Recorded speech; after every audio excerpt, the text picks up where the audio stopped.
Okay, Shima, good morning. Good Rudramuni. morning, ma'am.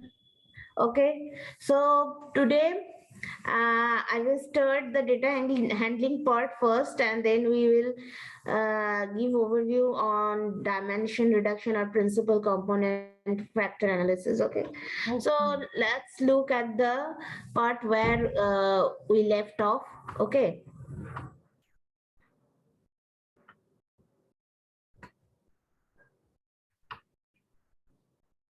so look who has joined.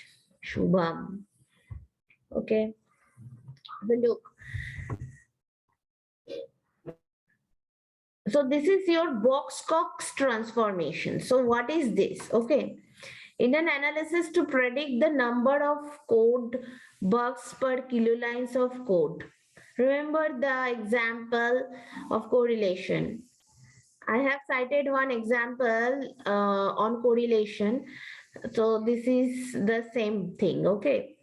So the scatter plot is drawn among the two variables between the two variables, that is one is your years of experience, another is bugs per kilo line of code. Okay, so can we see a strong linear relationship? Correlation coefficient is minus 0.62. Okay, so can we obtain a better relationship between these two variables? So performing a log transformation on years of experiments, we get the following plot. This relationship is definitely closer to being linear. Okay, when you take log of years of experience. Okay, this is your, what happened? This is your years of experience, and this is your log of years of experience. Thus, the linear regression using the log of years of experience will fit better. Okay. So BoxCox transformation is that for any kind of regression analysis, whether it is linear or logistic, we consider the following transformation on our predictor variables or on our independent or explanatory variables. Okay. So what are those transformations? First is log, another is exponential, square root, inverse log, inverse exponential. Okay. So this set of transformations is popularly known as BoxCox transformations. Okay, we can perform these transformations on all the variables, or alternatively after the first round of variable reduction. Okay.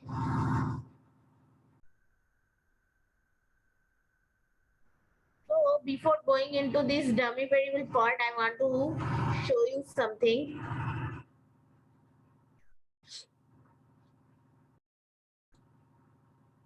Look at this imputation part. So what are the imputations we can do for single value imputation? Popular averaging techniques. Just go through mean, median, and mode are the most popular averaging techniques. Okay, which are used to infer missing values. Okay, approaches ranging from global average for the variable to average based on groups are usually considered.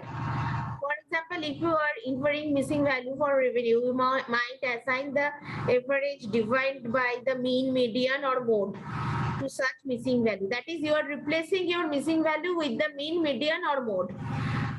We did it in the last session. You could also consider taking into account some other variables such as gender of the user and or the device operating system to calculate such an average to be assigned to the missing values. Okay, though you can get a quick estimate of the missing values, you are artificially reducing the variation in the data set, as the missing observations could have the same value. Okay.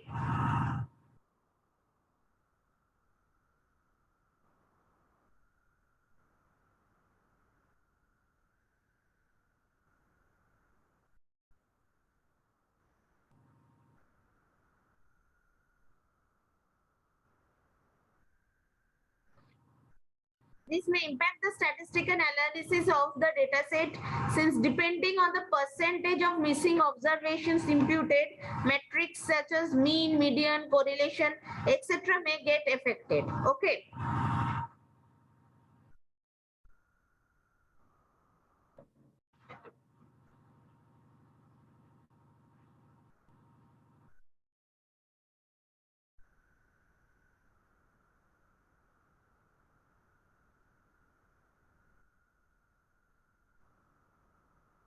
Look at this. This is your operating system, Android and iOS, and revenue. Okay, so OS global mean is this, group mean is this. Okay, so diagram table shows the difference in imputed missing values of revenue arrived by taking its global mean and mean based on which OS platform it belongs to. Okay.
I want to show you one thing.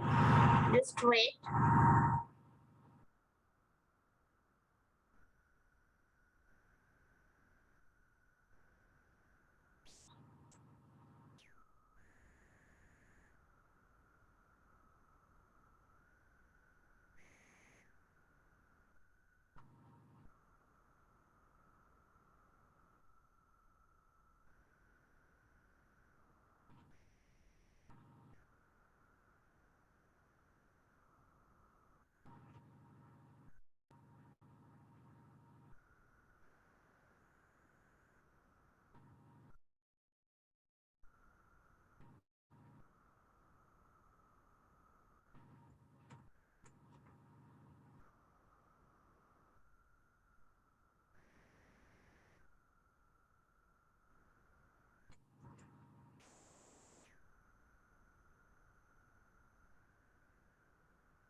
Look, just tell me how do you derive this global mean to be 4.145 and this group mean to be 2.696 and 7.045.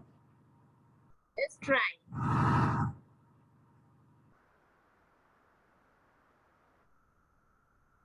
Understand my question that you have to derive this global mean and the group mean for Android and iOS. Okay, so just tell me how do you derive this value? How do you get these values? Okay, tell me.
Ujjwal, Yes, ma'am. tell me how do you get this global mean and group mean?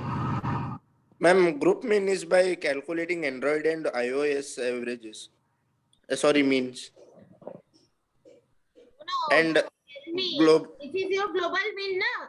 So how do you get this? I have given you all few minutes to understand this, and now I am expecting answer from you all. So I am asking you this question. Okay. So just answer to me that how did you get this? 4.145. You have gotten a 4.145 your global mean. So how did you get this? By adding the Android and iOS means. Okay, then divided by,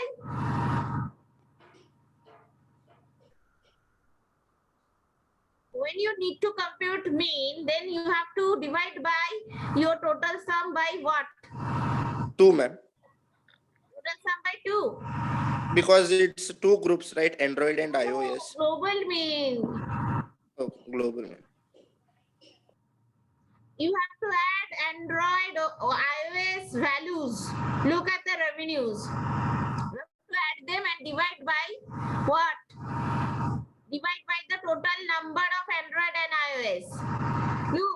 You have to exclude this part, this Android NA and this iOS NA, because there is no missing value. There is no value present. Okay, while computing global mean or group mean, you have to exclude this part because there is no revenue corresponding to this Android OS and iOS OS. Okay, so if you add all the Android and iOS revenue, divide by 1, 2, 3, 4, 5, 6, 7, 8, 9.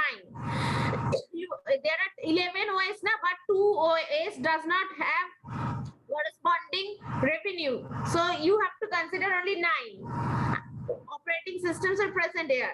So and all the revenues corresponding to the operating system, whether it is Android or iOS, that is irrespective of operating system, you have to add the revenues. Okay, and divide by 9 here. Okay, divide by the total number of OS which have corresponding revenues. Okay, don't consider or exclude that OS which does not have corresponding revenue. Okay, so when you divide this, you will get this 4.145. Just add these things. You can add this at home. Okay, and divide by 9, you will get 4.145. But when it is we have to replace this global mean in case of this Android NA and iOS NA. Okay, either you have to replace the missing value, that is NA, with this global mean or with the group mean. When you are considering group mean, then what you will have to do, you have to add all the revenues relating to the Android OS and divide by the number of OS that is Android. Okay, so divided, so if you add only Android part revenues, that is 1.1804, then 3735, then 1056, then 6199 and 2235 and 1146. Then there are 6 Android, 1, 2, 3, 4, 5, 6, because this Android does not have any corresponding revenue. It is considered to be missing value. So you have to add all the 6 revenues and divide by the 6. Then you will get the group mean for Android. Okay, and there are 3 iOS operating systems that have corresponding revenue. You have, and only 1 iOS that does not have any revenue, that has missing value. So you have to add all the 3 revenues for iOS operating system and divide by 3. That becomes your group mean for iOS operating system. Okay, so then you have to impute this missing value with the group mean for Android and iOS respectively, or you can use the global mean. Global mean is same for Android and iOS here, but group mean is different. So you can, if you want to predict something better result, then you can choose group mean. Okay, understood?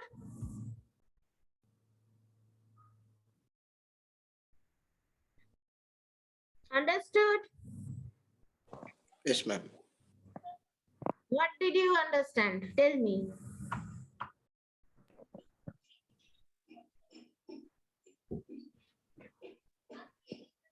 Ma'am, in group mean, we have to take the means of like for Android, we add all those and divide it by 1 to 7 Android Not elements. 7, because this Android, there is an Android OS that has NA.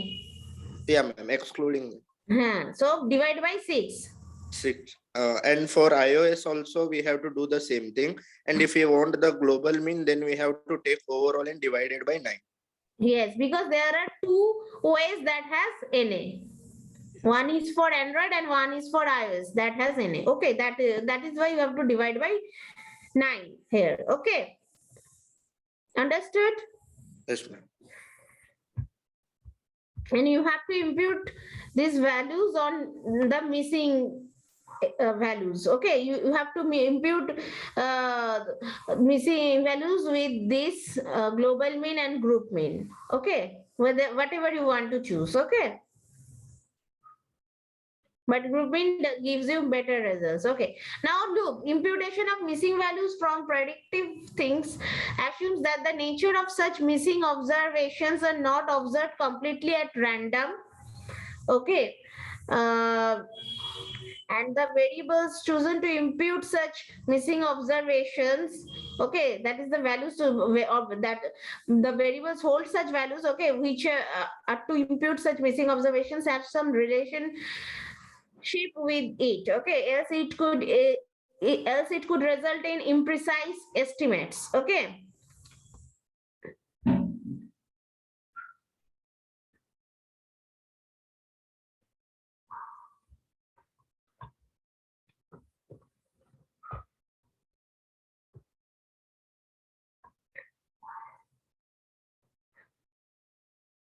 In the examples discussed earlier, predictive model could be used to impute the missing value for device operating system revenues. Okay, there are various statistical methods like regression techniques, machine learning methods like SVM, okay, and or data mining methods to impute such missing values. Okay, look at this illustration. So one is your popular averaging techniques and the second one is your predictive techniques, okay, through which you can impute values on missing observations. Okay,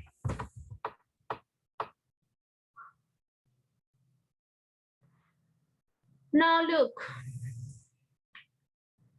at the illustration part. Let's take a look at an example where we shall test all the techniques discussed above to infer or deal with such missing observations. With the information on visits, transactions, operating systems, and gender, okay, we need to build a model to predict revenue. Okay.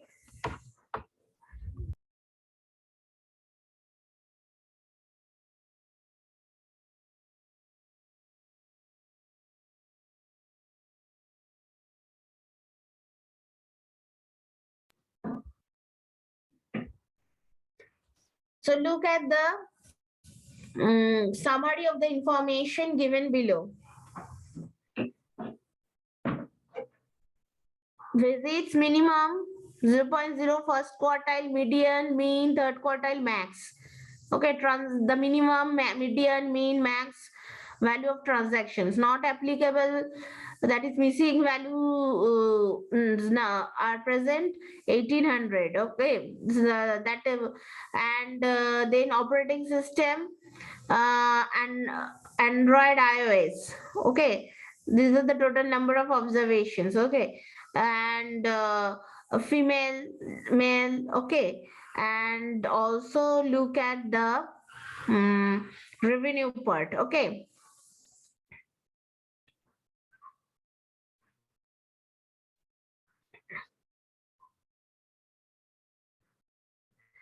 We have a total of 7,200 missing data points. Transactions 1,800, gender 5,400. Okay, out of 22,800 observations.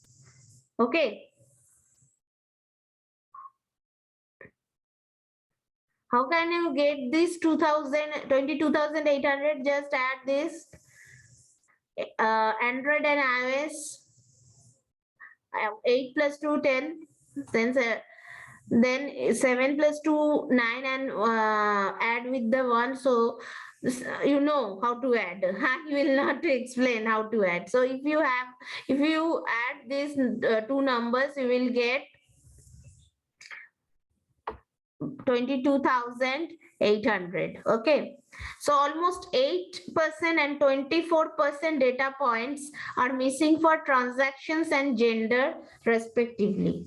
Okay, understood. Almost 8% of the total data, that is 8% of 22,800 observations is equal to 1800.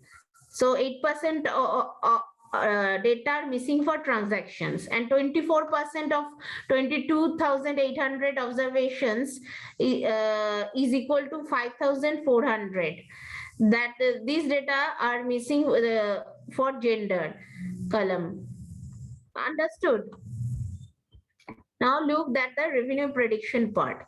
We will be using a linear regression model to predict revenue. A quick initiative recap of linear regression assumes y depends on x. Y is a function of x. Okay, we can explore their relationship in this way. This is positive relationship of y with x. Okay, if x increases, y also increases. So linear, look, trend line summarizing relationship. Trend line summarizing the relationship of y with x. Okay.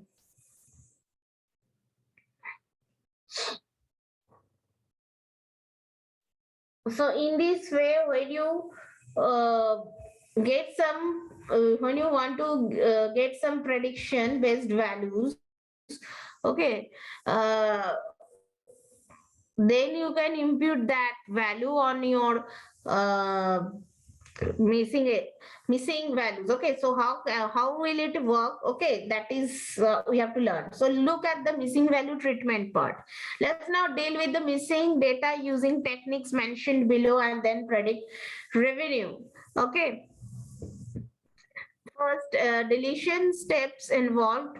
Okay, delete or ignore the observations that are missing and build the predictive model on the remaining data. In the above example, we shall ignore the missing observations totaling 7,200 data points. That is 1,800 for transactions, 5,400 for gender. So total missing observations are the total number of missing observations in total is the missing observations for gender and transactions in total is 7,200 data points. Okay, so impute revenue by linear regression. What is this? This is another way. First you can delete, but if you don't want to delete because you want to make a model where you can do you can give justification, that is, yes, my model is realistic, it does not lose any information. Okay, so it is better to impute revenue by linear regression. So build a linear model to predict revenue with the remaining 15,600 observations. If you deduct the 7,200 data points, then you can build this. Or if you want to impute some values on those missing values, that is using popular averaging technique. Look at the popular averaging technique. You can use global mean, group mean. Okay, so you can do that instead of deleting, and then you can build your linear regression model. But here what we are doing, we have to delete the observations and then we impute revenue by linear regression. So what is that? So build a linear model to predict revenue with the remaining 15,600 observations. Now this is your deletion part. Okay, now second part, impute by average. That is impute transactions by mean. That is what I am telling you. That is, you can adopt the population averaging approach that we have done here. Okay, just try this one, global mean, group mean. Okay, so look at this. We shall impute the missing data points for transactions variable by looking at the group means of transactions by ways. Okay,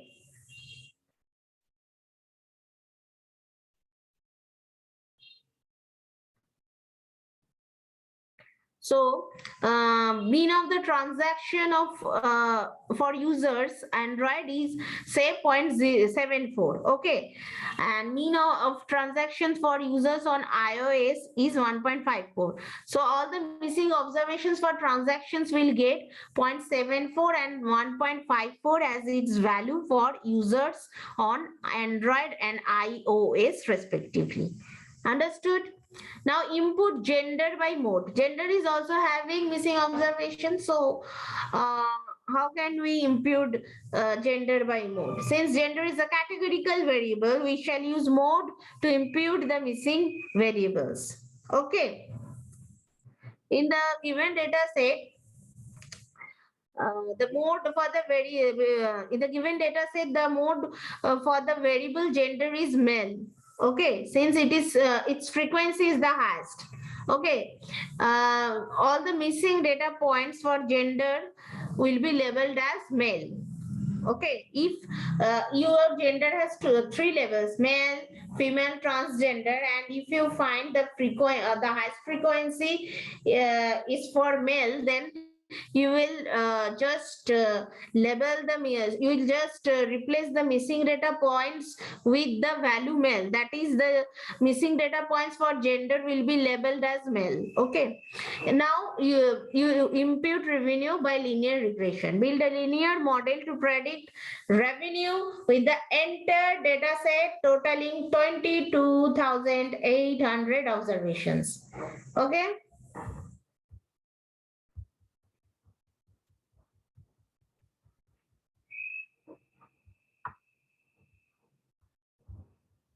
So this is your impute by average method. Now impute by predictive model.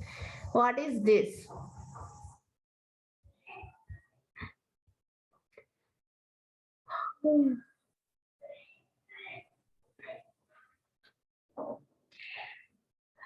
Impute by predictive model. The steps involved there: impute gender by decision tree. There are several predictive techniques, statistical and machine learning, to impute missing values. Okay, we will be using decision tree to impute the missing value of the gender.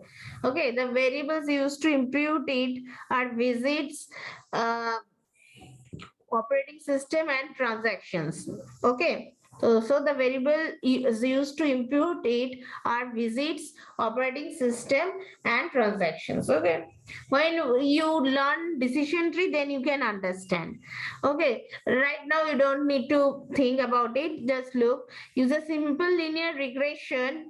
Will impute transactions by including the imputed missing value for gender. Okay, imputed from decision tree. Okay,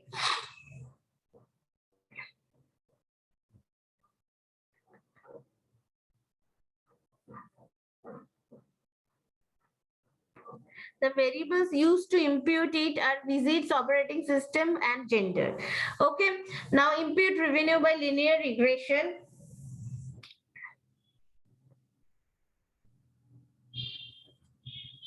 Build a linear model to predict revenue with the entire data set totaling 22,800 observations.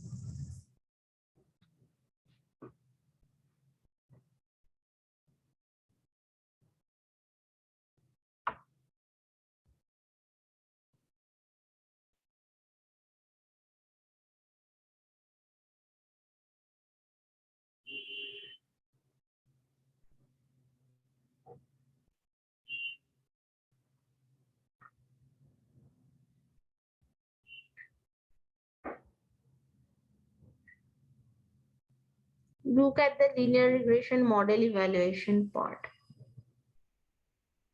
Just wait.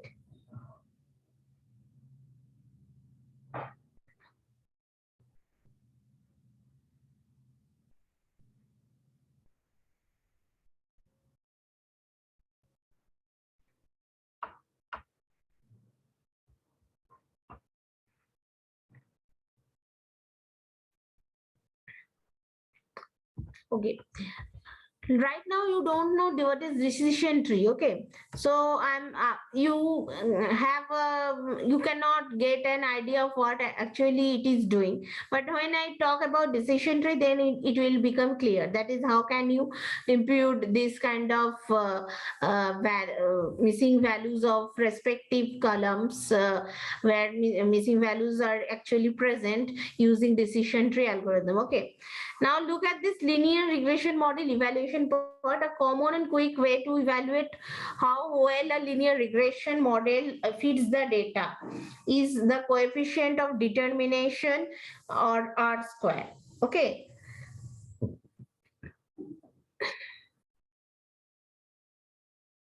R square indicates the sensitivity of the predicted response variable with the observed response, or dependent variable. Okay, this movement of predicted with the observed. Okay, the range of R square is between 0 and 1.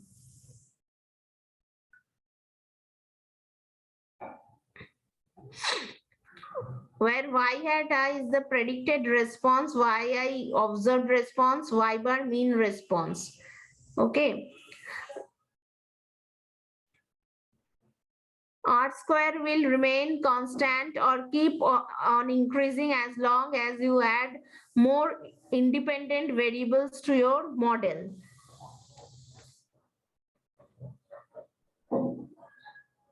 This might result in overfitting. Overfitting leads to good fit on the data used to build a model or in sample data, but may poorly fit out of sample or new data. Okay. So I will explain this part very deeply when I deal with linear regression part. But just keep in your mind one thing: if you do add some more independent variables, obviously you can explain your dependent variable in a better manner. But if you use this algorithm, or if you feed your algorithm with new type of data, with new sample data, then this overestimation just wears down, and this overfitting just gets revealed. That is, it will just tell you that your data was overestimated. Earlier the model just gives overestimation. Now it does not fit, or does not it does not suit to the new data, new sample data. Okay, so adjusted R square overcomes the shortcoming of R square to a great extent. So you have to learn you have to learn another term, that is adjusted R square. Okay, which is a modified version of R square that has been adjusted for the number of predictors in the model. Okay.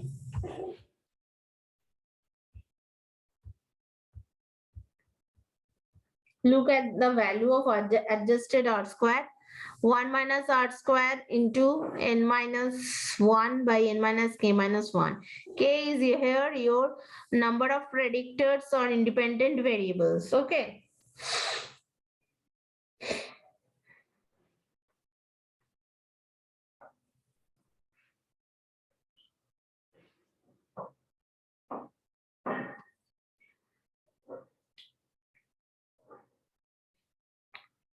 The adjusted R square will penalize R square for keeping on adding independent variables that do not feed the model. Okay, adjusted R square is not guaranteed to increase or remain constant, but may decrease as you add more and more independent variables.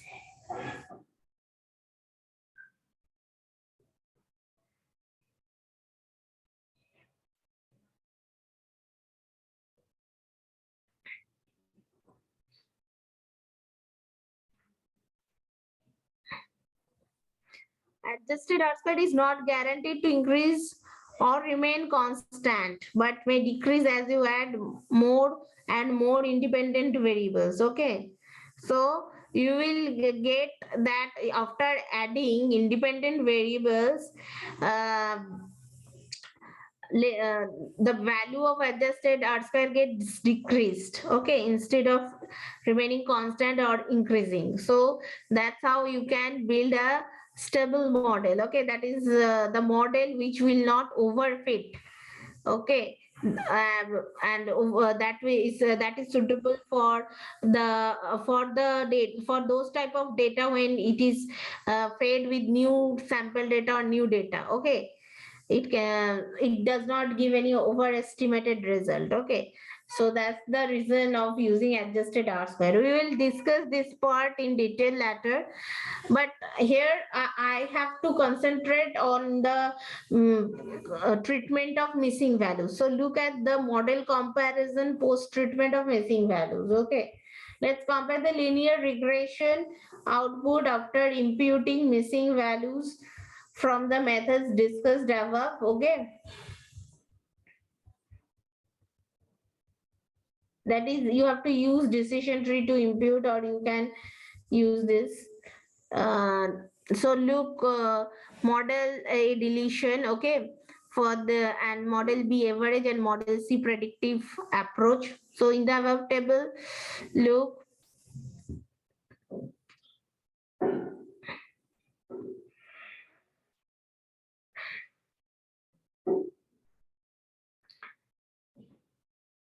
the adjusted R, so the value of adjusted R square is better in predictive approach.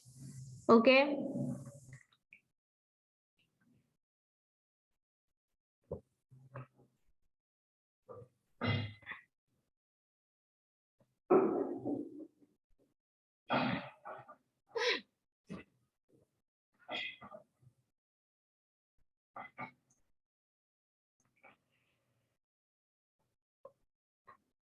in our table, the adjusted R square is same as R square, since the variables that do not contribute to the fit of the model have not been taken into consideration to build the final model. Okay.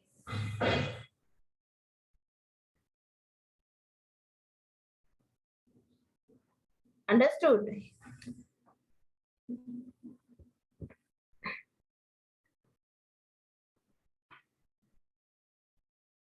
So inference is what?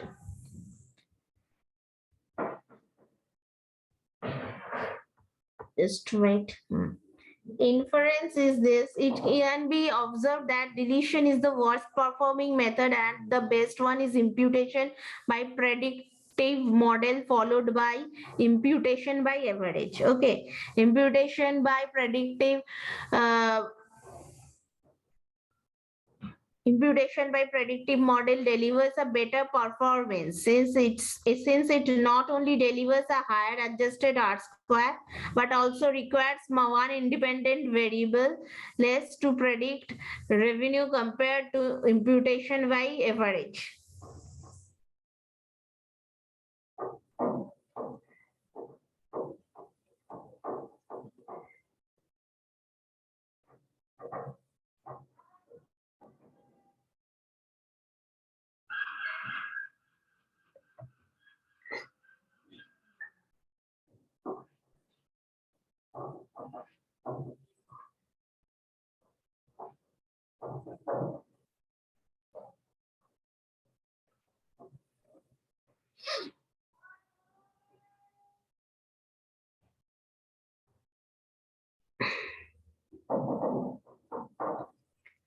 So imputation of missing values is a tricky subject, and unless uh,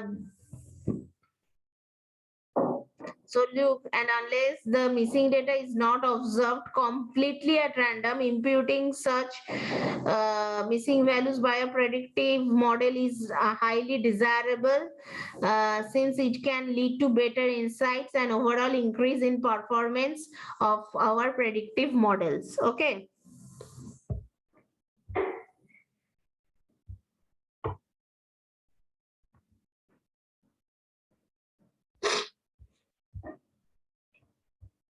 Now you cannot understand the how you impute missing values using linear regression and decision tree algorithms, but when I deal with that part, then you can better understand.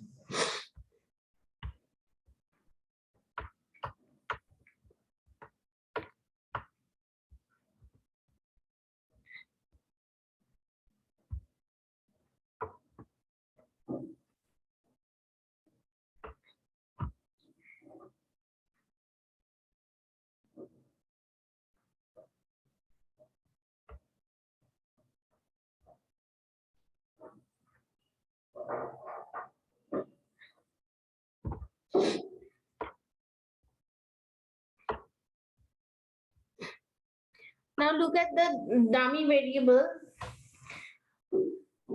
Often the insight of look at this definition. Often the insights we are looking for are captured within categorical variables.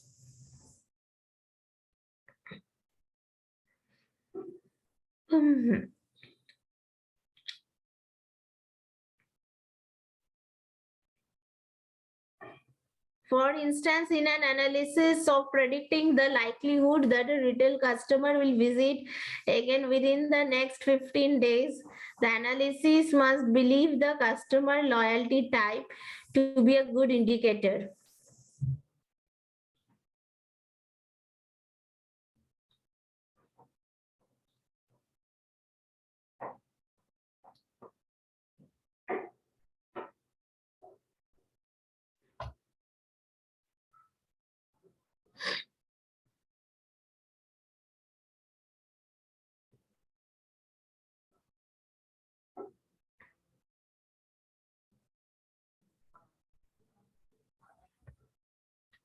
Understood? It is the customer's loyalty which you have to measure. Okay, based on that, the probability score of his returning within the next 15 days can be computed. Okay, here the variable is a categorical variable. Okay, how can such a variable be used in a regression model? Okay, suppose the variable is customer type and the levels are classic, royal, premium. But you know, in mathematical computation, you cannot use these kind of names directly. You have to give some numeric, you have to assign some numeric value to these different levels. Okay, so look at this. Here this dummy variable comes into picture, where you have to give a flag for if that you have to assign value. Like here, look, if it is premium customer flag. For premium customer, you have to just use flag equal to 1 if premium, equal to 0 otherwise. And there you have to create another dummy variable, that is royal customer flag 1 and 0. Okay, so this is the way.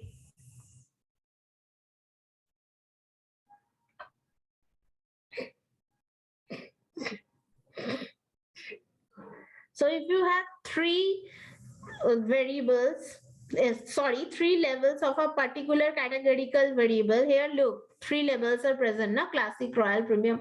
Have to create two dummy variables. That is for n number of levels, you have to create n minus 1 dummy variable, because in both the cases, look, 0 otherwise. If premium customer flag 1, okay, and you have to create another dummy variable, royal customer flag, then you have to 1 and 0 otherwise. Okay, so you don't need to create anything for classic. Already the 0 is telling something related to otherwise. So if you consider classic customer flag and royal customer flag, classic customer flag equal to 1 if classic, and equal to 0 otherwise. And for royal customer flag equal to 1 if royal, and equal to 0, and it is equal to 0 otherwise, then you don't need to create another dummy for classic one. Okay, sorry, for premium one. If you consider classic and royal customer flag, then you don't have to create premium customer flag, because already the 0 is mentioned in both the dummy variables. So that will just relate to the value of premium customer flag. So you don't need to create premium customer flag named dummy variable. Okay. Now this is variable meaning. Michael, an analyst with the marketing department of Galileo Telecom, is working on building a predictive model to predict the likelihood of a prepaid customer to right within 90 days of activation. Okay.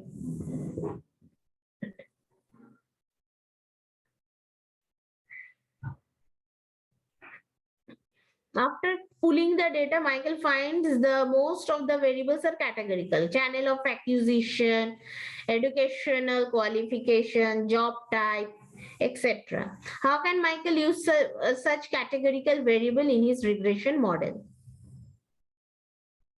So what is variable meaning? Look at the weight of evidence part. I have already told you now to just grouping your entire data set. Okay, so that is actually variable meaning. So look at this part. Creating dummy variables is an option. However, job type has 11 labels, qualification has 5 labels. So Michael also believes that a few labels of the variables behave similarly with respect to the target variable. Okay. How will Michael decide how much weight to give to which level of which variable? Okay. The solution is provided by the calculation of the weight of evidence. Okay. Weight of evidence is nothing but to give weight to different levels of these categorical variables. Okay.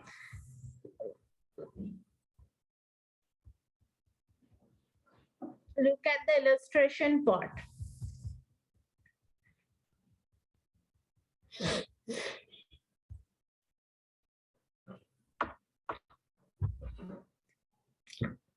This is your channel of acquisition. Okay. What are the channel of acquisitions? In-store, agent, internet, phone in, corporate. Okay. So these are the number of connections, number of actuators, number of non-actuators.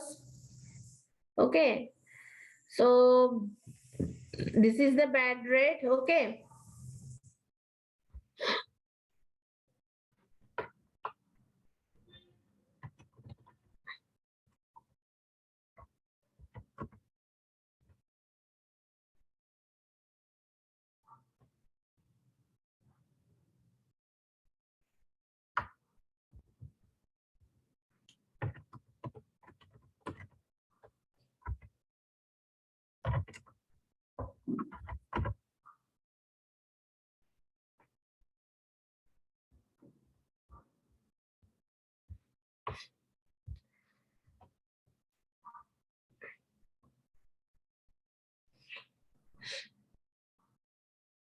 So look, the bad rate that is of attrition. Okay, so that is what 6613.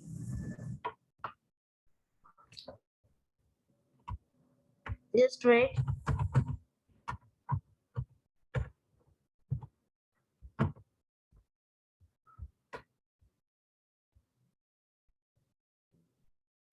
Then 5723, sorry, 5273. Then internet 170, phone in 452, and corporate is 517. In total, this is 13.025. Okay.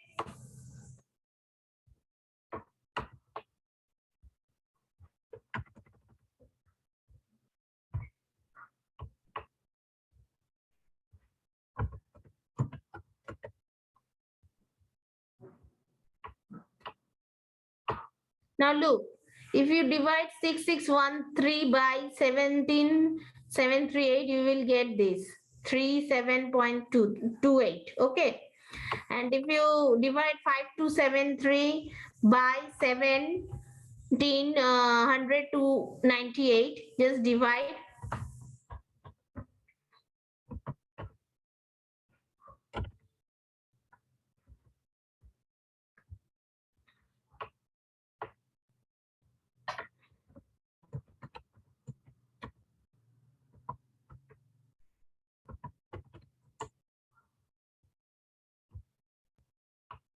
Then you will get 30.48. Similarly, you have to divide 170 by 1334. Just divide.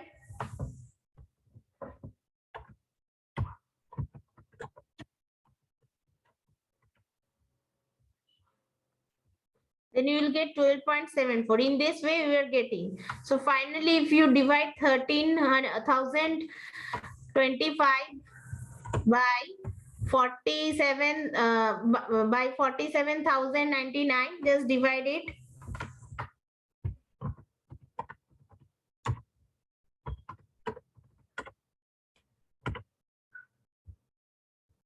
Then you will get 27.65%. Okay, so clearly with respect to attrition, that is the bad rate, store and agent levels behave in similar fashion. Okay, so in-store and agent labels behave in a similar fashion, and also look, internet and phone-in connections behave similarly. Okay, internet and phone-in connections behave similarly because both have same range of bad rate, 12.74 and 11.23. Okay.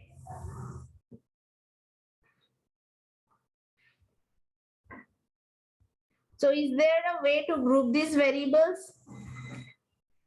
So further analysis shows that 50% bad connections are from in-store and 40.5% are from agent, whereas only 32.6% good connections are from in-store. Okay, look at this.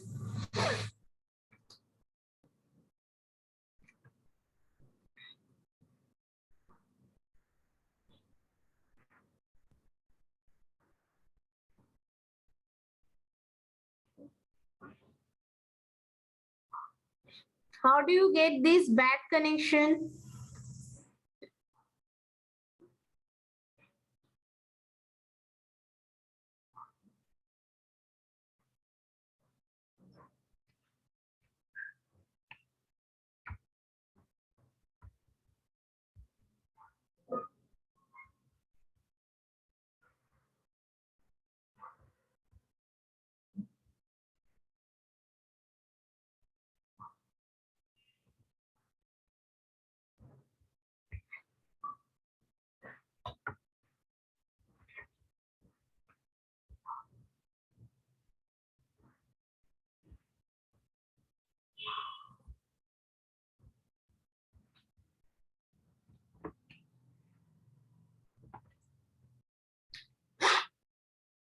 $17,738 by 47,099. That is your total number of connections. Okay. So out of that, look, for the in-store, there is 6613 and the total is 13.025. Okay.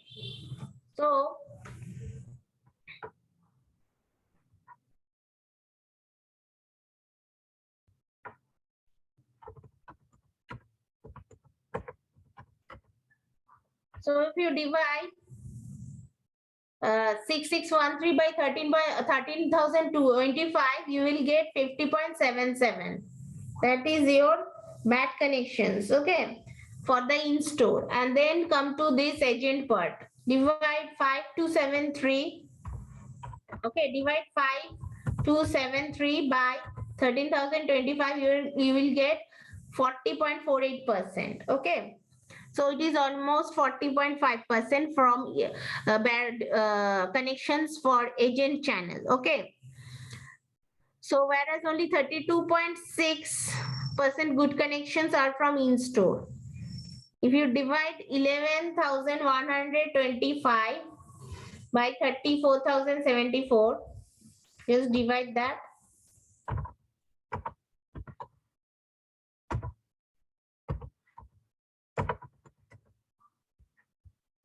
You will get 11,125. Okay, divided by 34,024. Then you will get 32.65. Okay, for in-store. So this is how you have to compute for every channel. Okay, bad rate of connection and good connections for different levels of channels. Okay.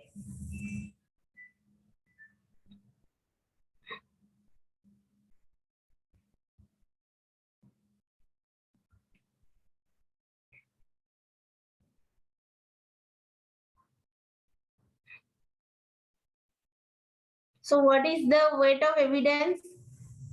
Log of percent bad by percent good. Okay, that is your weight of evidence.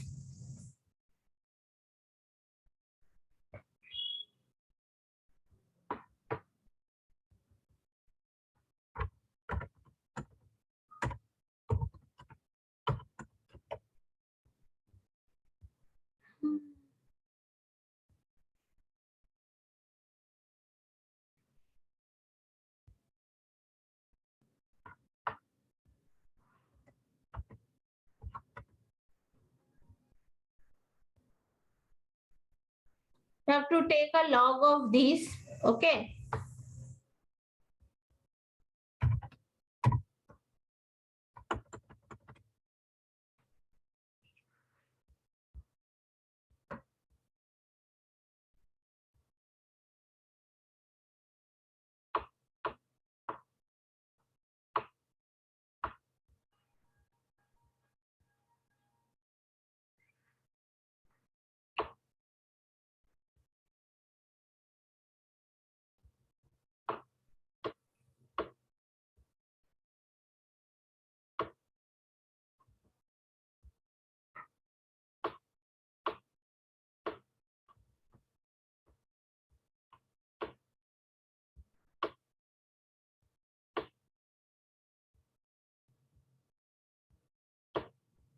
Just do log of 50.77 by 32.65 and tell me the answer.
Have you got this?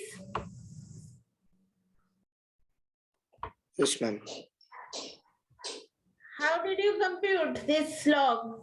You have to just do one thing, take ln and within parentheses you have to pass this percent by bad by percent good, okay? This log needs to be replaced with ln while computing, okay? ln, okay? ln stands for what?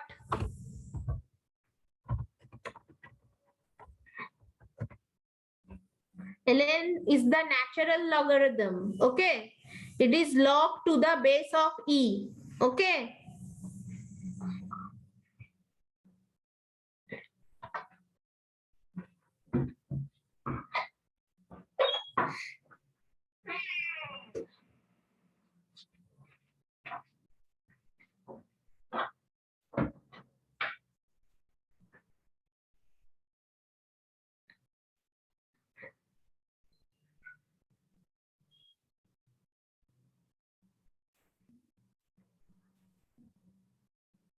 Okay, you know the value of E, that is log to the base of E. The value of E is equal to 2.71828 something. Okay, so it is natural logarithm. You have to take that. So you have to use log E or so when you are computing this value, you just use ln method and pass within the parenthesis this percentage bad by percentage good. Okay. Now Michael decides to group install and agent together. Okay. Internet and phone in together and keep corporate separate. Okay. Then Michael recalculates a similar table. Look, this is install and agent. This gets added, this gets added, then this bad rate, then the percentage of bad connections, good connections.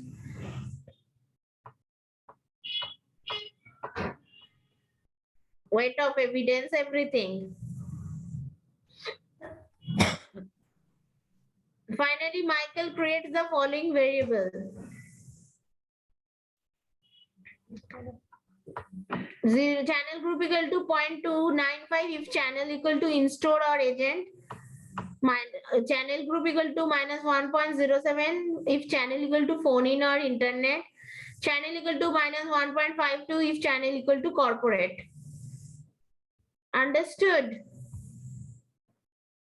The above variable is known as the binned variable of the channel variable. Such a variable binning process is known as coarse classing. Okay.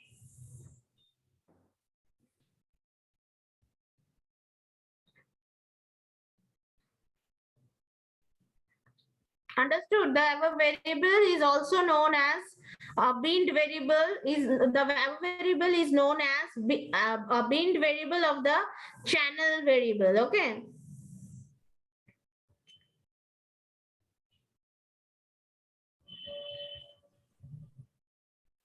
Now variable binning with a continuous variable. Till now we have done variable binning with categorical variable. Okay. Now we have to do variable binning with a continuous variable. How can we do that?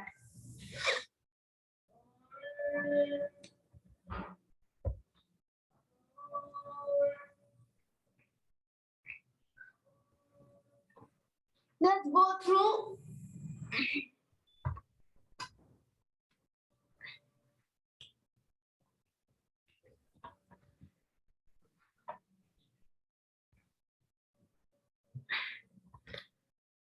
age of the customer will be a good predictor.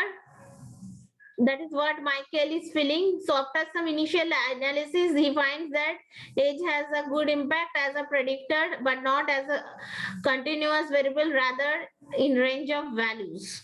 For instance, people within age so 18 to 21 shows a similar pattern, and after that the pattern suddenly undergoes a change. So how will Michael be able to capture such a pattern? Definitely binning will help. So how does Michael find these age brackets? Okay, look at the variable binning with a continuous variable. Michael calculates the weight of evidence for each group and clearly finds 4 different groups. Less than 37, another is 38 to 59, another is 60 to 70, another is 71 and above. Look, for the less than 37, look, the weight of evidence 0.53 and 0.40 almost same. For 38 to 59, look at the evidence, look at the weight of evidence 0.022 and 0.010. Look at this port. that is 60 to 70 per point, minus 0.22, minus 0.14, minus 0.142, minus 0.27, minus 0.08, all this part. Okay. And then for 71 and above, look at the weight of evidence point minus 0.30 and minus 0.33. Okay, understood? The calculation is done in the same way. Bad rate, good rate, percentage of bad, percentage of good. Okay.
So this is the minimum age and maximum age. First group 18 to 37. Having weight of evidence this 0.658. Second group 38 to 59. The weight of evidence is 0.022. Third group 60 is the minimum age and maximum age is 70 with a weight of evidence minus 0.230. Okay. Fourth group is 71 and 75 here because in the data set 75 was maximum mentioned. Okay. So, but you just look, it is for the 71 and above.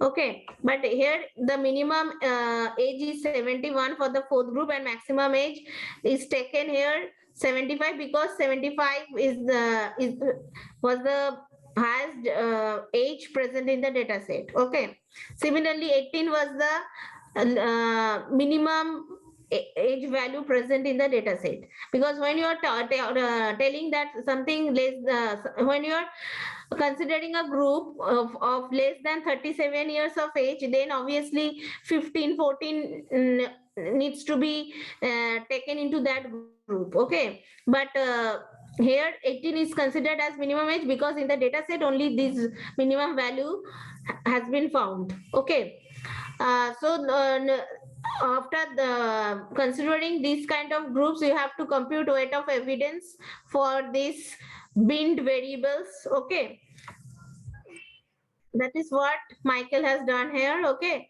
so now variable binning fine classing. Okay, look at this part. Age group equal to 0.6585 if age is less than equal to 37.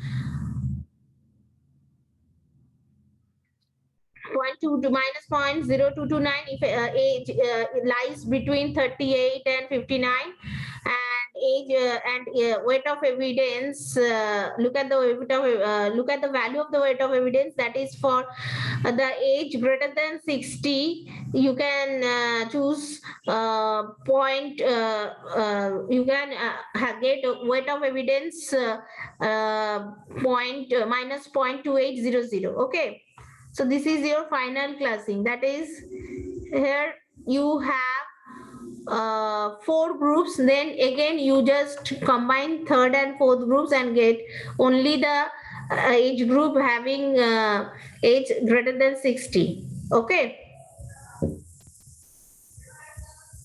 Such a variable binning process is known as fine classing. Okay. So earlier you have learned coarse classing. Okay, for categorical variable, and here you have learned fine classing for continuous variables. Okay, So just remember a few points on this note. Just go through.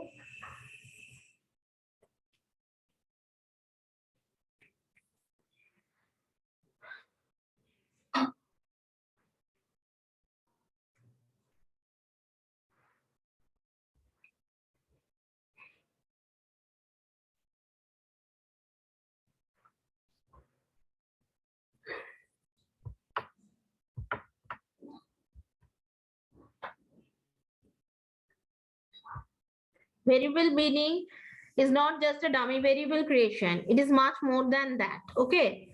Though the output might be though the output might be very useful for modeling, variable binning is a time-consuming process. Often advanced tools perform binning by themselves. However, it is advisable to validate the created bins before using them. Fine classing does not always help to improve model accuracy. A lot depends on the context and the data.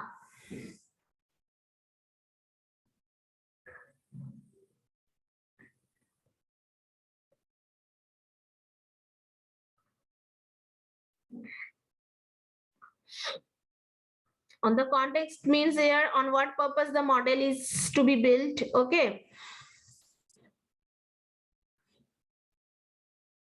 And you have to work with the data.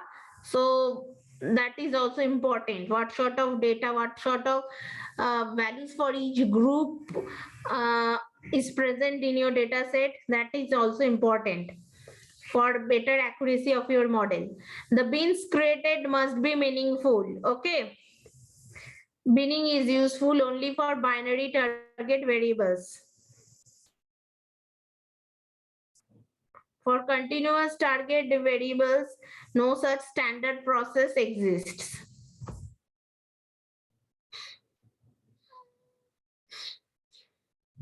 That is, look.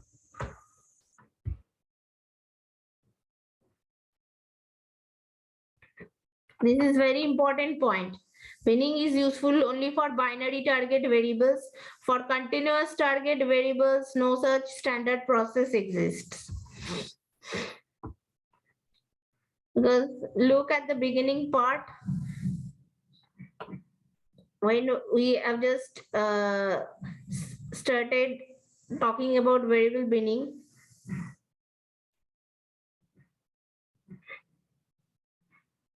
that is, our intention is to find the likelihood, okay, of the customer based on the customer loyalty type indicator, whether he will visit the store within next 15 days or not. Okay, so that is the main interest where we are looking into. That is the maximum likelihood.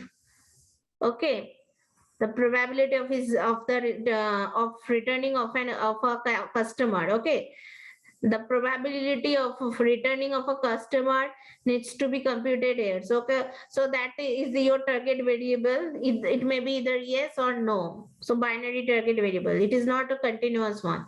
So in such cases, this variable binning is useful. Okay, where your y is continuous, that is your response variable is continuous one, then you this is not no, there is no such standard process exists. That is not a this kind of variable binning, or also you have to do a lot more things for linear regression. We will deal with that part later, but this is mainly important where you need to compute the maximum likelihood of binary target variables. Okay.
Now look at this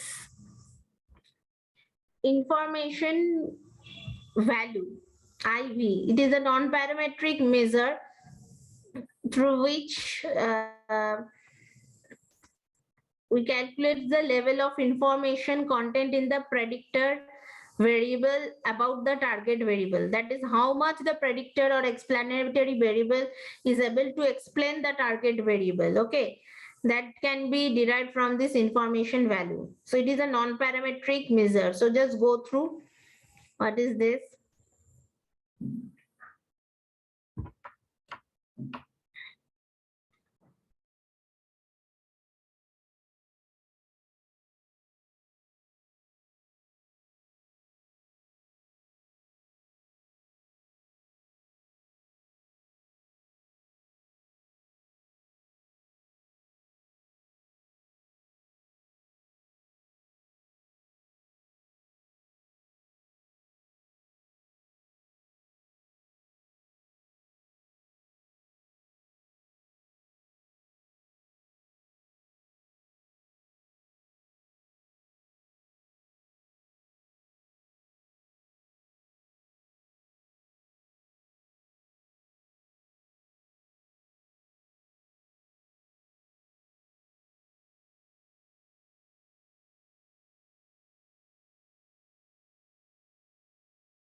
So you have understood, I think so.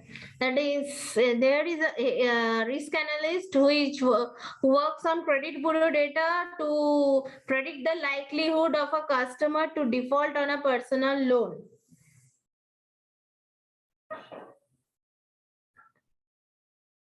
Understood. So he has what he has found out, that is the most of the variables do not hold much meaningful information about the target variable, that is whether the customer will default.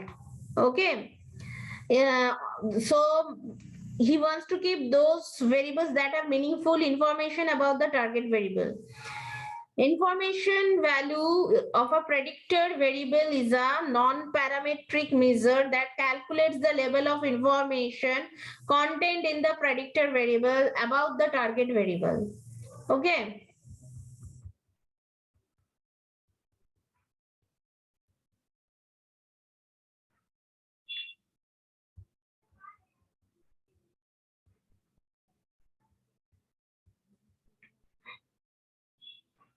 Now look, calculate the information value of a variable.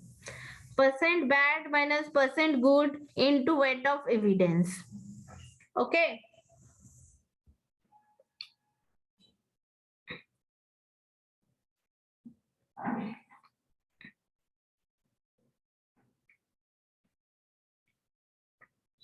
That is equal to percent bad minus percent good multiplied by natural log of percent bad by percent good. Okay.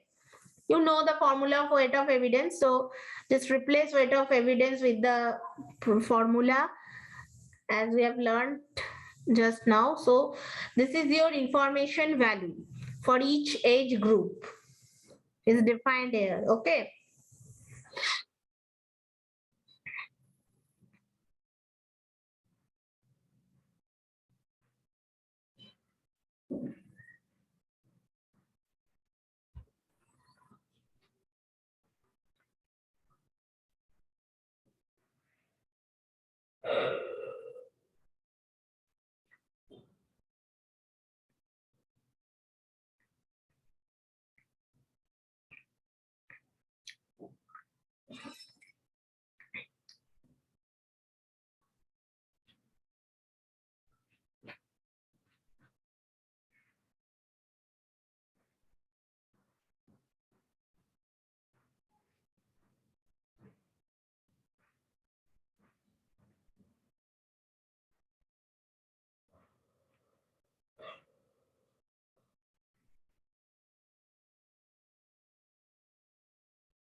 Here bad stands for what? That is bad numbers of that is the customers defaulting uh, on a personal loan, and good the persons who are not defaulting on loan.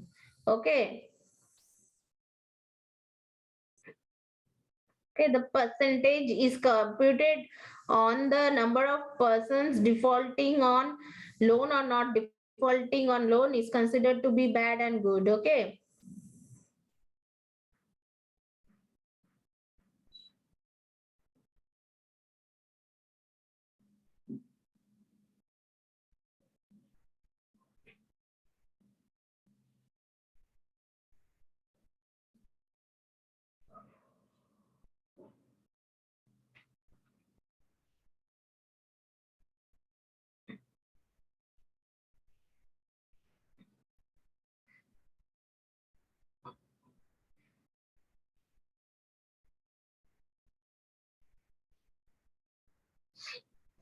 Here the information variable for the variable age is the sum of the information variables for each age group, which is equal to 0.113298. Okay.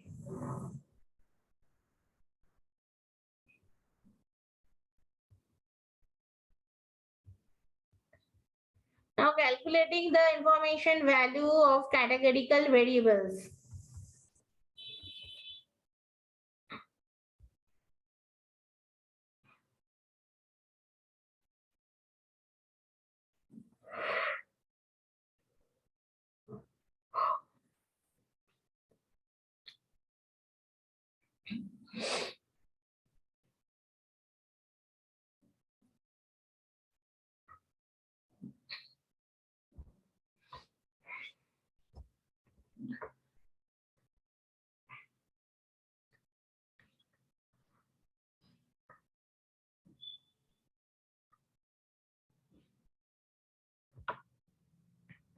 Look, here you have found the information variable of the variable channel is 0.4009. Okay.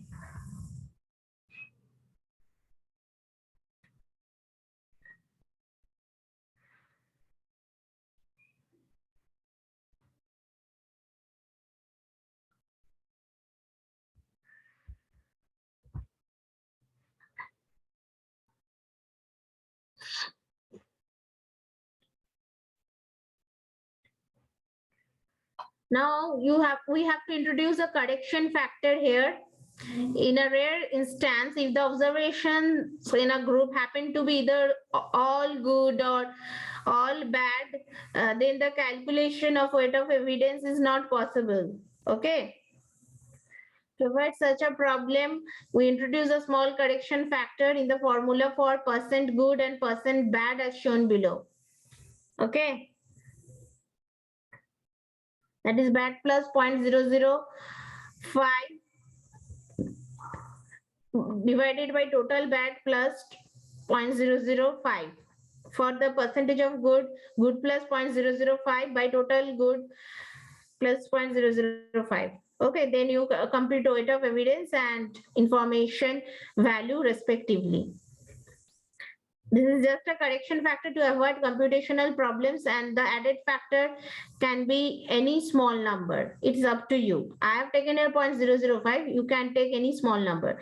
This correction factor is not required if we are confident that the rare situation of all good or all bad will not arise. Then you can not consider this correction factor as well. Okay.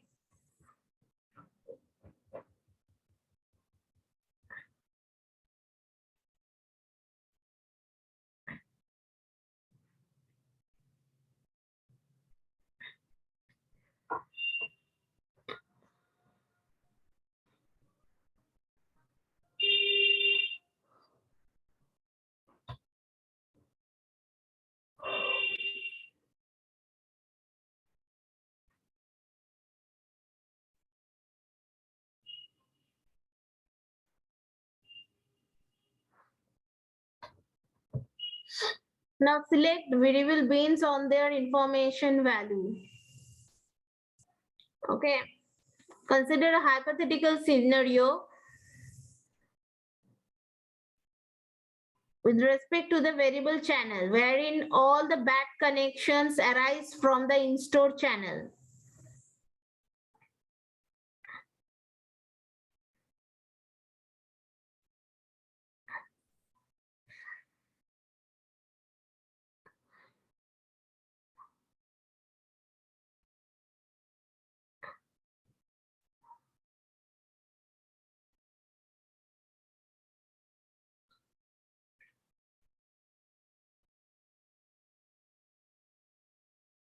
Look, agent, internet, phone in, corporate does not have any bad connection. Only the bad connections, number of bad connections is present corresponding to the in-store channel. Okay, that is 13,025. In such a scenario, the variable channel is a strong predictor for the target variable and the IV of the variable channel is high. Look, 13.39.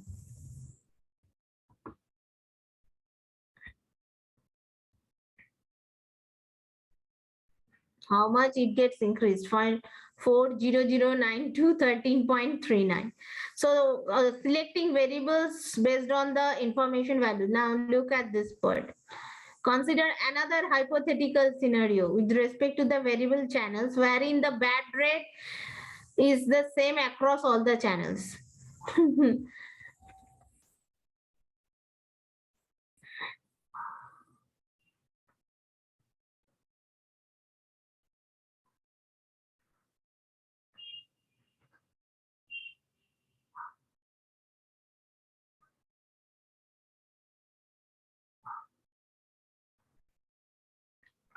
That is 27.65%. Okay, that is not your bad connections, that is your bad rate. Okay,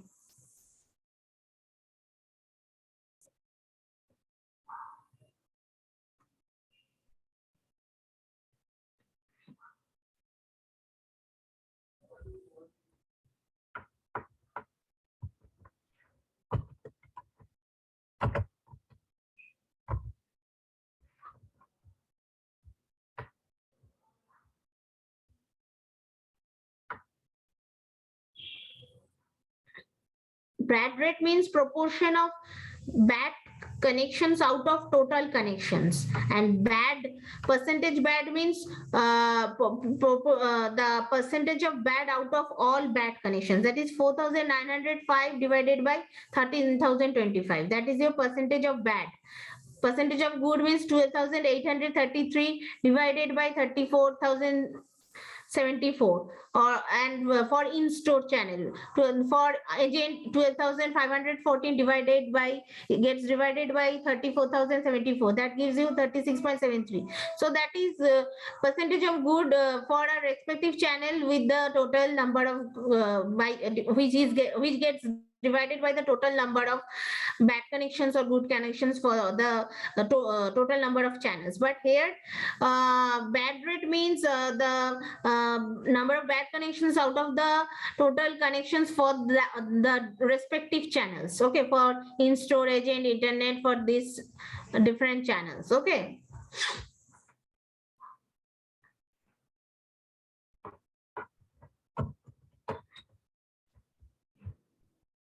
Look, if you divide 369 by 134, and if you divide by 4, if you divide 4784 by, just divide 4784 by 30 4784 by 1700 just do that, will get same percentage, that is 27.65%. So if this is the hypothetical scenario where all the bad rate is same. Okay, Then you can say in such a scenario, the variable is that is when the bad rate is same across all the channels. Then in such a scenario, the variable channel does not contain any meaningful information about the target variable, and the IV of the variable channel is 0. Okay, that is 0.00. Okay, 0. Okay.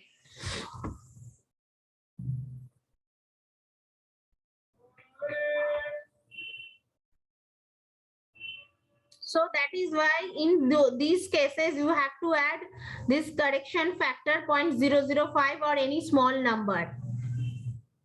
Okay.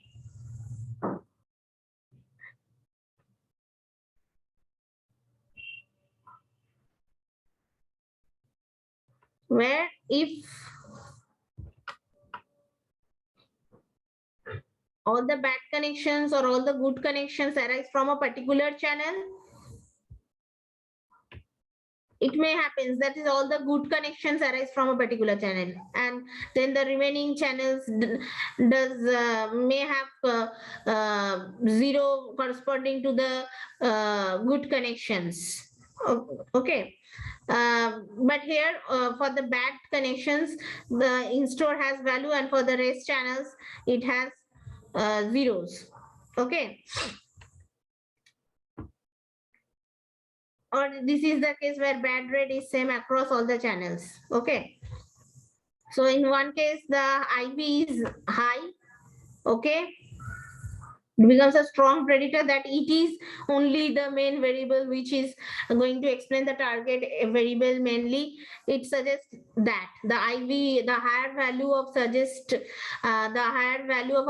suggests that the channel is a strong predictor and it is mainly explaining the target variable. But that may not be the case, because in that case you are just overestimating the predicted value which you will get. So, and in that case you will get that channel has no meaning on predicting your target variable, because because the value of IV becomes 0 for channel variable. So for the variable channel, the IV it becomes 0 in when the bad rate is same across all the channels. So channel does not contain any meaningful information about the target variable. That is what sort of interpretation you, or that is what sort of inference you are getting here. So in both these type of hypothetical scenarios, you have to consider the correction factor. You can introduce this 0.005 to your bad and good part, or total bad and total good part, or you can add some other correction factor, that is some other small number. It's up to you. Okay. Now come to the variance inflation factor. That is very important. Okay.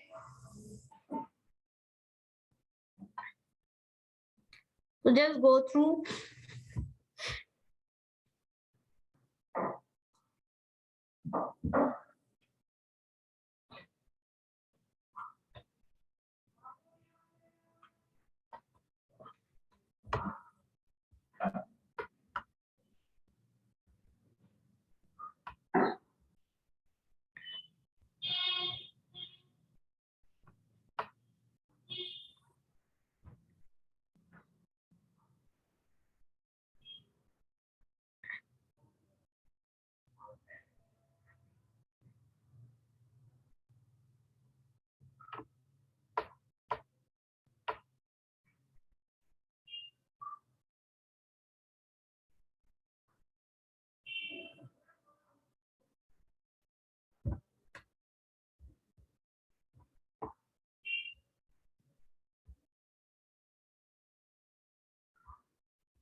Have you all gone through?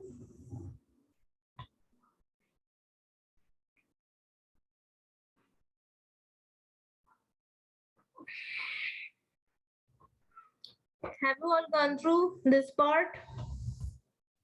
Yes, ma'am. Ujjal? Yes, ma'am.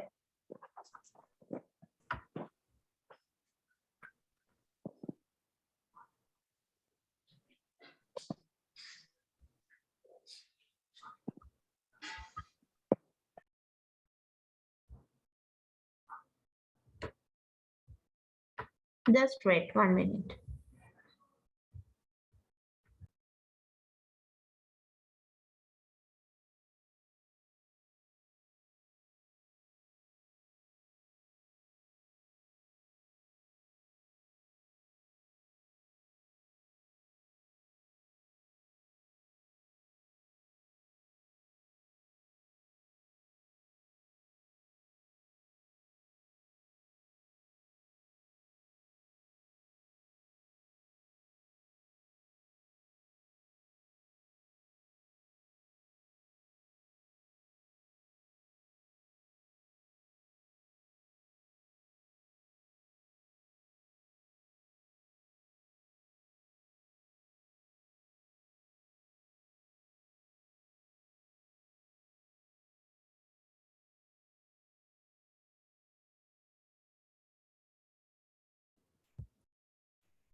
So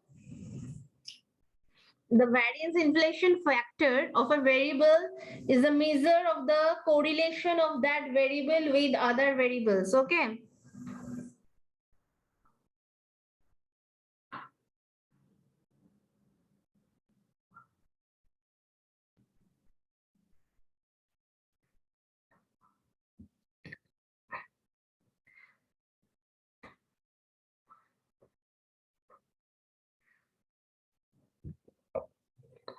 Suppose x1, x2 through x7 are 7 variables under study. Okay, to know the interdependence of x1 on the other variables, we regress x1 with respect to the rest of the variables. Then we find the model R square. The variance inflation factor VIF is defined as a variance inflation factor, that is VIF equal to 1 by 1 minus R square. Okay.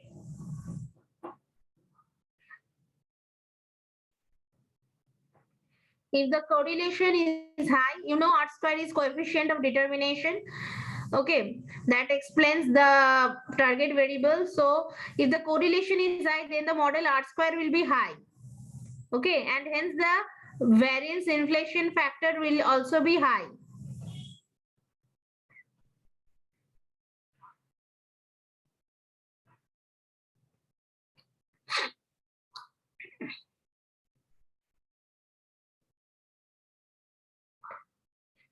As a thumb rule, we try to keep a set of variables such that the variance inflation factor for all the variables are less than 1.5 to 2.0. Okay. Because you know, just a little bit earlier we have discussed, that is the we have to introduce adjusted R squared term, because if you keep increasing your if you keep increasing the number of predictor variables, the value of R square gets increased. So in order to avoid the overestimation, uh, because when you feed your model with new data or new sample data, then what happened, then your data will your model will just wear down, your model will just wear down and cannot give you result properly, because it does not give you an accurate result, because earlier whatever data you are feeding, that is with the addition of a lot of predictive variables that that model gives you higher value, but that is overestimation. Okay, that is you have built a model which gives overestimated value of on the predicted, or that is the predicted value is an estimated one. So you are just overfitting the data. Okay, your model just tries to overfit the data. So in order to avoid that, you have to work with adjusted R square. Okay, we have learned this thing just a little bit earlier. That is adjusted R square just tells that which predictors need to be taken into consideration. Based on that, we will work on the model. Okay, that is, yes, this is the number of predictors that we can choose, and that will give that is how we can build a better model which can give accurate results when it is fed with new sample data. Okay, so here variance inflation factor comes in the same way when we have to learn about the correlation between the predictors. Okay, if you try to get the correlation, that is whether correlation exists between the predictor variables is high or not, then you can better understand whether some variables behaves in a similar fashion and some of them behave independently. So based on that, you will be likely to choose those variables who behave independently, because then when you choose such independent predictors in explaining your target or response variables, then it is better for your model to give accurate results, because they will obviously add some meaningful value to explain the meaningful value addition, which for explaining the target variable. Okay, so you are actually trying to include those predictors which do not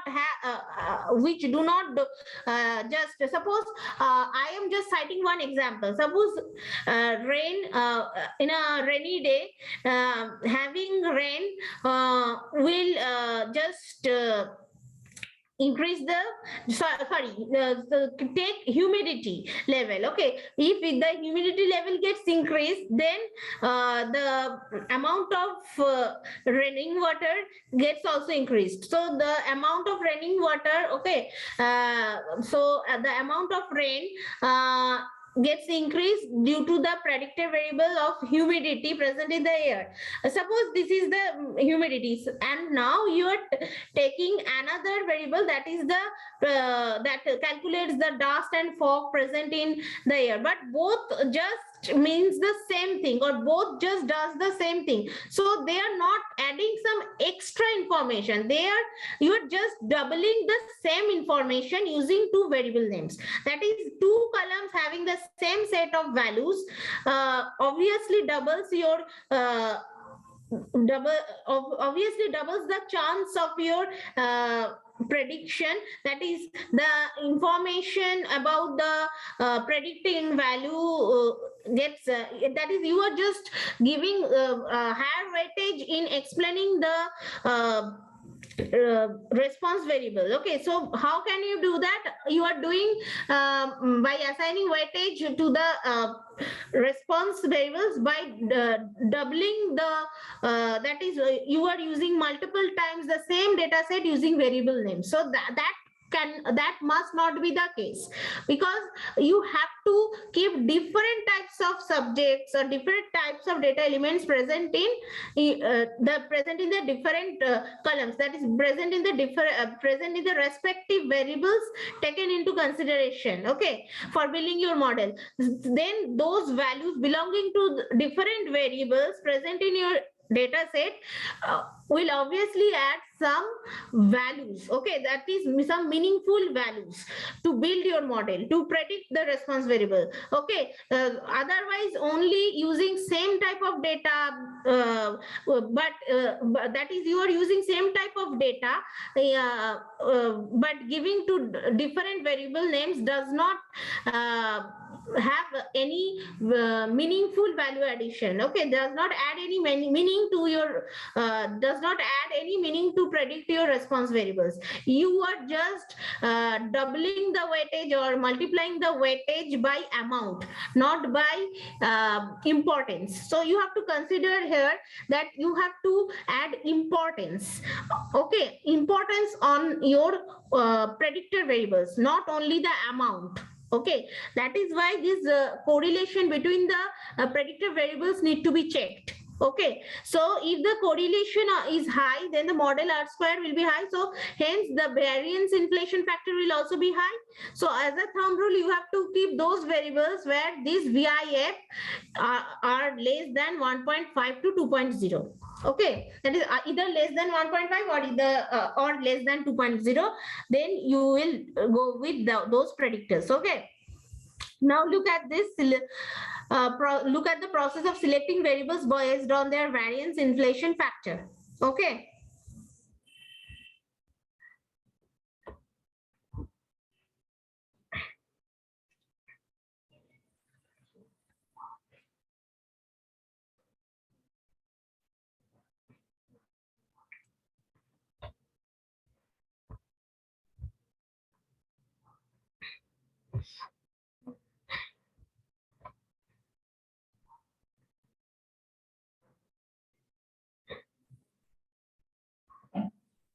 The variance inflation factor is used only in supervised modeling, that is regressions. Okay.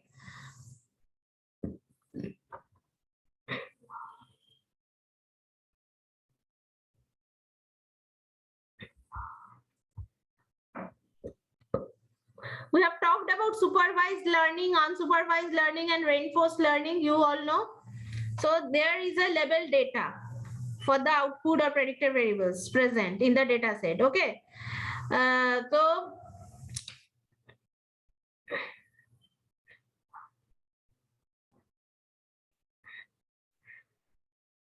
we'll start with all the variables at hand. We calculate the VIF of all the variables. We feed the sorry, we feed the model, linear regression, logistic regression, etc. Whatever you are choosing here. We select two variables with the maximum VIFs. Okay. We examine the respective coefficients in the regression model. We find which of the two variables have less significant coefficient with respect to T statistic, Z statistic, etc. We drop the variable that has the less significant coefficient. Okay. We repeat the steps until all the variables in the model have variance inflation factor is less than 1.5. You can take also such various, you can also take the value 2.0 here. That is VIFs less than 2.0. You can take also that. It's up to you. In general case, if it is not provided, you have to take VIFs to must be less than 1.5, must be either less than 1.5 or less than 2.0. Okay, if it is not mentioned. Okay. So this is the case. So just look.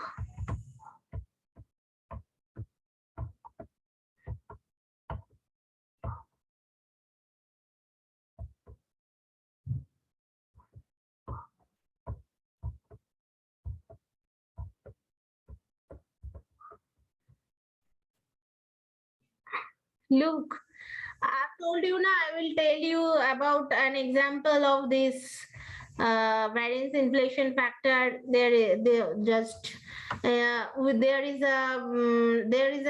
an example mentioning these input variables: elapsed time, air time, distance, taxi in, taxi out, departure delay. Okay, so these are the things. Okay. So this is your ordinary least square is used for building this linear regression model.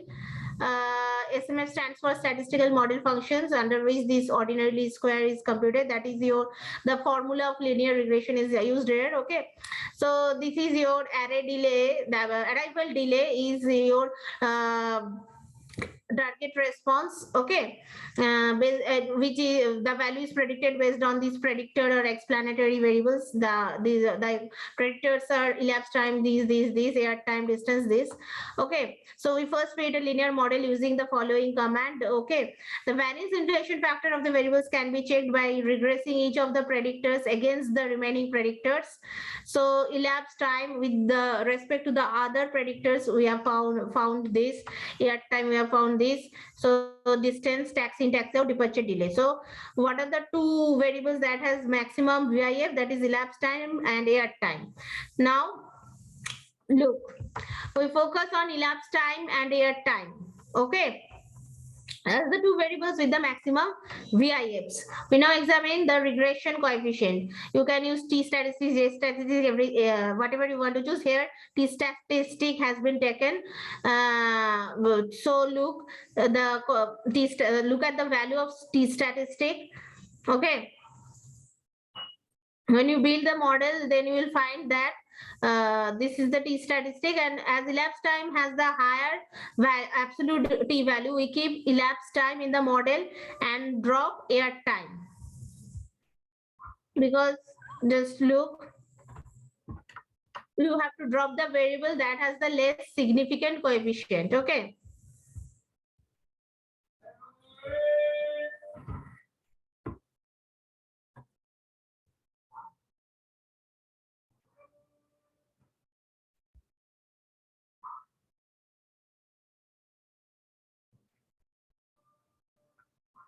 So we just keep the elapsed time in the model and drop air time. Okay, now we once again fit the model using the remaining 5 variables. Okay, look, air time is not present. Then again you have computed all the VIFs and now find the two maximum VIFs. Okay,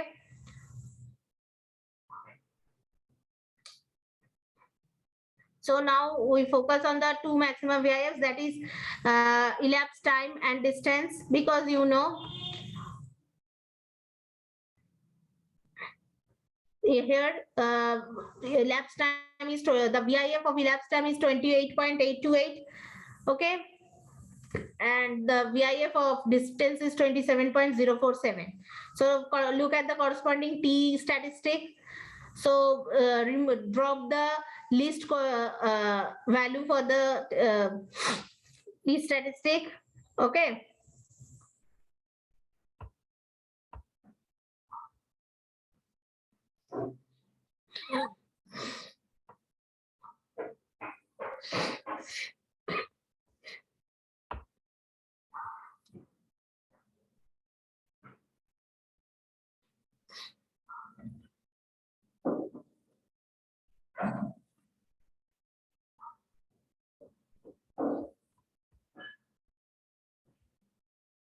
You just look at the coefficient part also, because if you look at the coefficient, you can consider the coefficient with respect to the T statistic as well. You can either observe the T statistic or look at the coefficient with respect to the T statistic as well. Okay, so here I am dropping now the distance. Okay, because distance has the least T statistic value between these two. So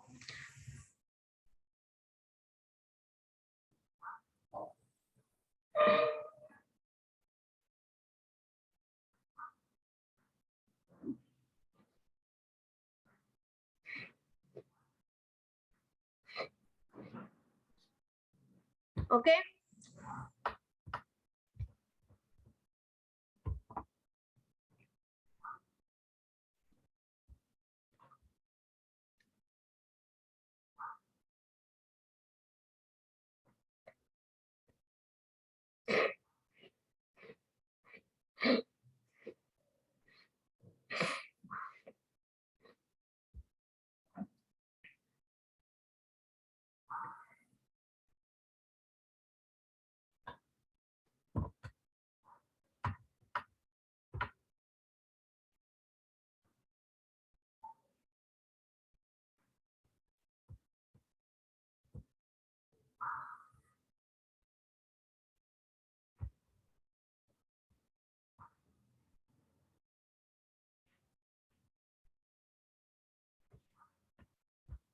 So look at this part, the t statistic value, just ignore the negative sign here. So 88 is greater than 76. Okay. So we will keep what value? We will keep the distance in the model and drop the lapse time. Okay. Understood? Look, distance has the higher absolute t value. We are considering the absolute term here. Okay. That means we will not consider the sign. We will concentrate on the magnitude. Now look, we once again fit the model using the remaining 4 variables. Okay. Now look, all the variables now have VIF less than 1.5. So we do not drop any more variables. Understood?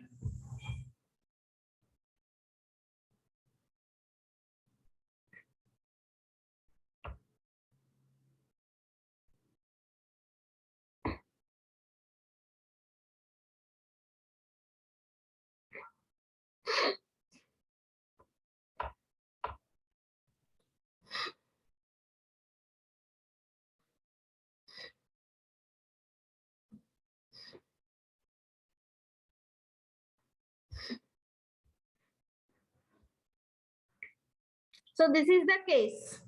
Now we come to factor analysis, that is also known as dimension reduction or dimension reduction technique. Okay.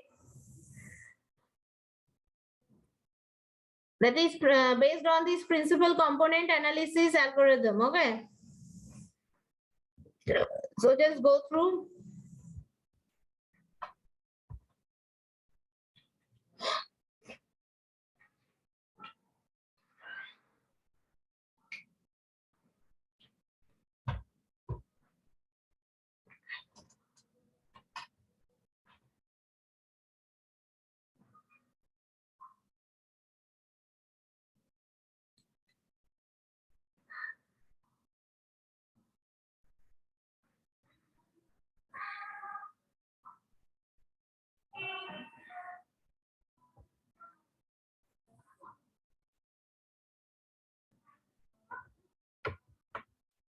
Just go through.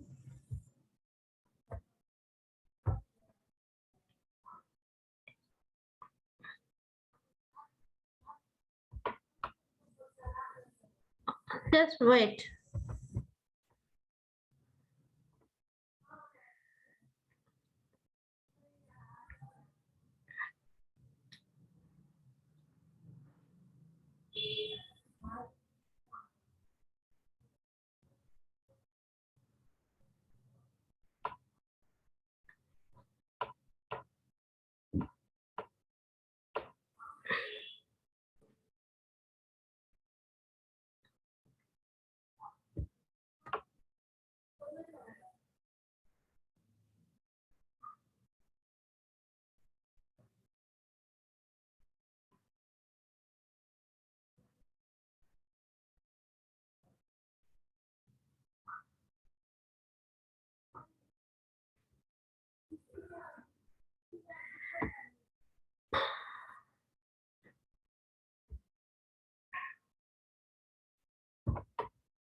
Look, risk analysis of bank owners finds three variables, namely total outstanding in secured loans, total outstanding in unsecured loans, total outstanding in loans that have good predictive power. Okay, so the risk analyst notes that the total outstanding in loans is almost equivalent to the sum of total outstanding in secured loans and total outstanding in unsecured loans. In other words, the variables are correlated with one another. Okay, so does this risk analyst need to select all the three variables? Which variables should he select? This is known as the multicollinearity problem. Principal component analysis is one of the main approach to manage the problem of multicollinearity. Now we need to learn how does it manage. Okay. Principal component analysis, the objective. Look, go through.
In principal component analysis, we try to reduce the dimensionality of our data. Okay. That is, if you have xn number of columns, okay, that represents the dimension of your data set. Nah? So you have to optimize the number. That is, you can reduce it by some k levels and becomes x n minus k to be your new dimension of the data set that is required. because if you have same kind of values in different variables, that is although the variable name is different, then the variables are the variables differ by their names but not by their values, then obviously there is a chance that those variables have a strong collinearity, that is correlation with them, and they have because they are bearing the same kind of information. Okay, so you have to reduce the dimension for predicting your data accurately, so so that only the amount will not describe your predictor, will not describe your target or response variable by the predictors.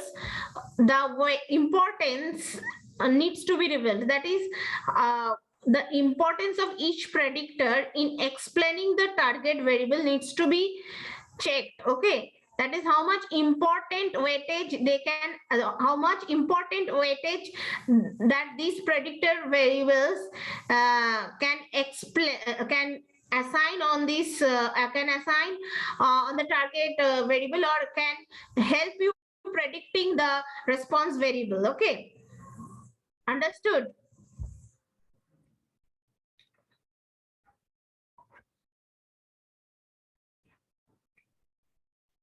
Because when different columns have different types of values, okay, different set of values, then they obviously add some meaning in predicting your predictor. They will influence differently, so that is how you are adding importance, meaningful value addition. Okay, meaningful weightage or important weightage to predict your response variable. But if you are just doubling the amount of data in by mentioning the set of values in different variables, okay, by mentioning the set of values in different variables, but the set of values you are using is same. Okay, that is your x1 column is having 1 2 3 4 up to 10 values, and x2 column is also having 1 2 3 up to 10, and x3 column is also having same set of values, that is 1 2 3 through 10. So that will obviously gives what that is, it also it obviously explains your data, that is your response data in a better manner, but by just multiplying the amount of information. Actually you are not adding any sensible information in predicting your data accurately. So if you have some set of variables, that is x1 has value 1 through 10, x2 has value 20 to 30, x3 has value 40 to 40 to 60, within this range some values you are going to choose for the x3 variable, then those values have a meaningful impact in predicting, because those values are different. Okay, so those values have a meaningful weightage in predicting, that is they have added a meaningful weightage in predicting the response variable. So that's why the dimensionality concept comes here. Okay, so we try to reduce the dimensionality of our data with minimal loss of information. Okay, though finding some through finding some derived variables. Okay,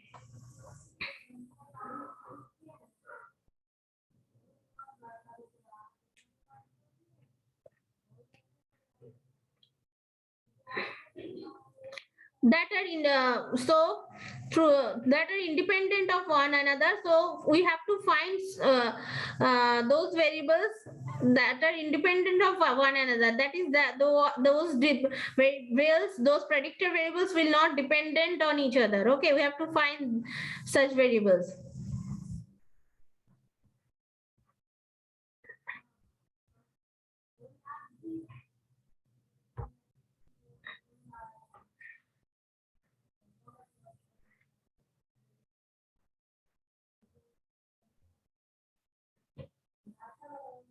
Understood?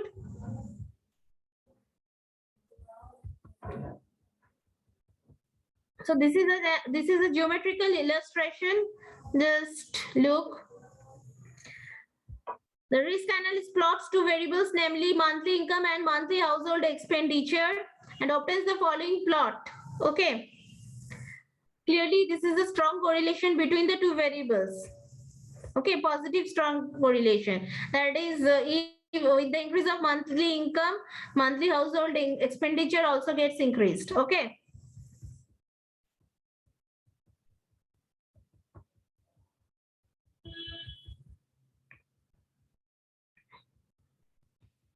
So the risk analyst decides to rotate the axis, the x and y axis. Okay. Look, they get rotated by 45 degrees. Okay.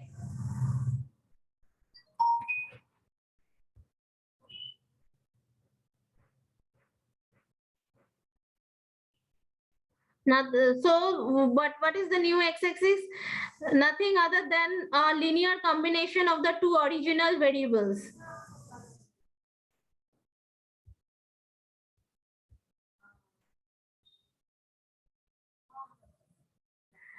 This new x is called the principal component of the two original variables. Okay.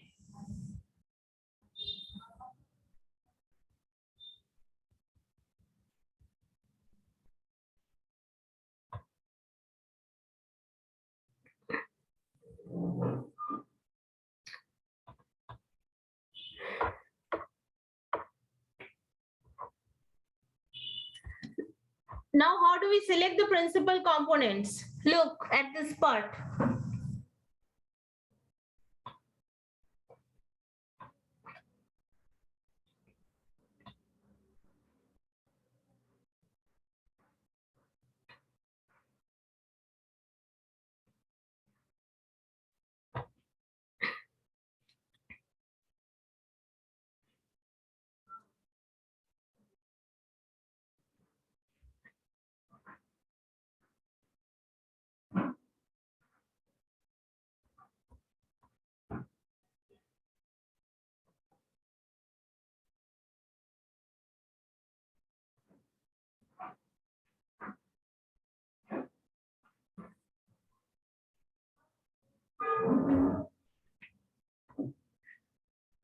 Examine the variability of the data across the two new axes. Okay. Look at the variability across the two new axes, across new x-axis and across y-axis. In this instance, we'll select the new x-axis and not the new y-axis. Why? Why do we select the new x-axis and not the new y-axis? Because x is a linear combination of the two original variables. Because x becomes here, x has become here the principal component of the two original variables. Okay, look.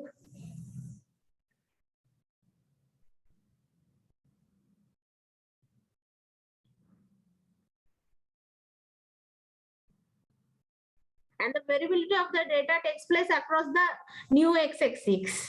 Okay, the variability of the data takes place across the new x-axis. Understood?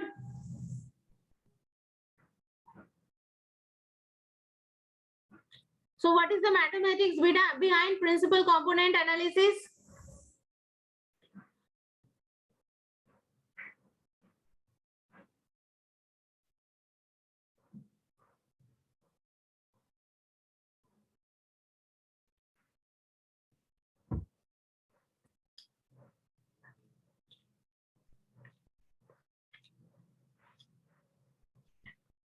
Suppose we represent the entire data set as n cross p matrix X, where the n observations are in n different rows and p the variables are in p different columns. Okay.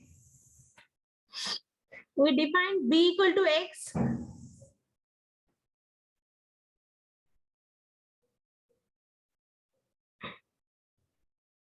X dashed x, that is you know, one is X transpose of the X matrix. Okay, so where a P cross P matrix. Okay, so this we need then solve the following equation: BA equal to lambda A. Okay, where A is a P cross 1 vector and lambda is a constant. Okay.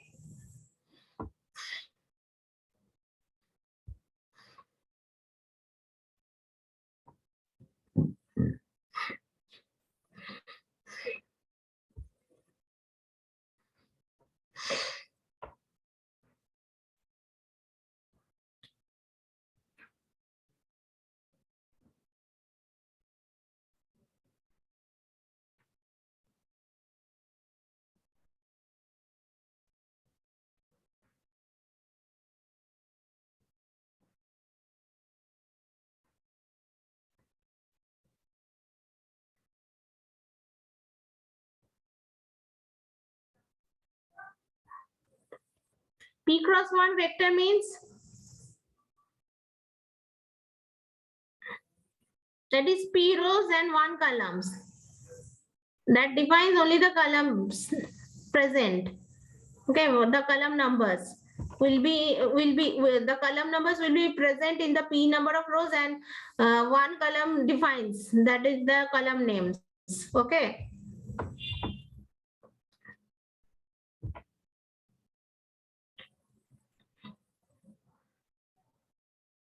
The mathematics behind principal component analysis is eigenvalues and eigenvectors. Okay, that is what you have to compute.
I think you all know how to compute rank of a matrix. Okay. If you don't know, you can view that on internet. Okay.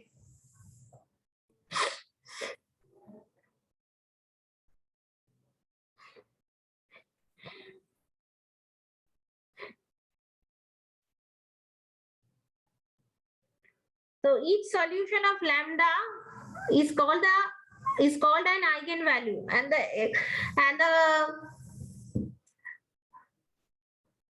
the x corresponding to the lambda is called the eigenvector. Okay, this is also called the factor loading.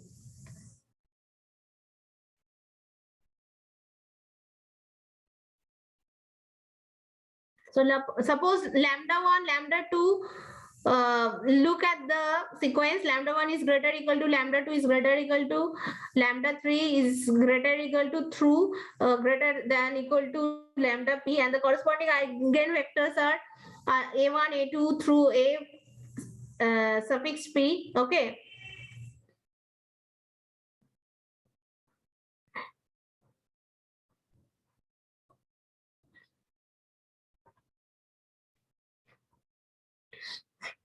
If a1 is equal to a11, comma a12, comma a13 through a1p. Okay.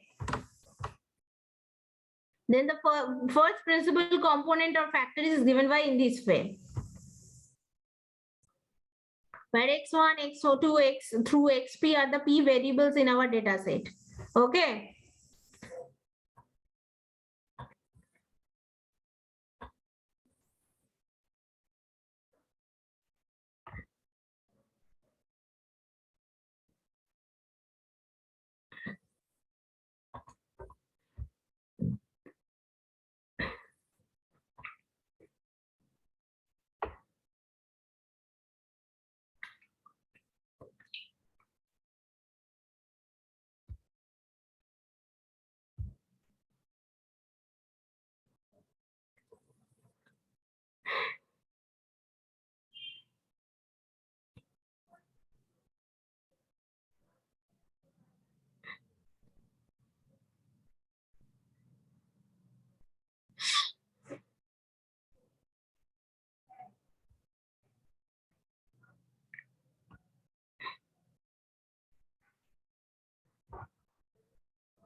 The total variation in the data is represented by this t equal to lambda 1 plus lambda 2 plus lambda 3 plus dot dot lambda p.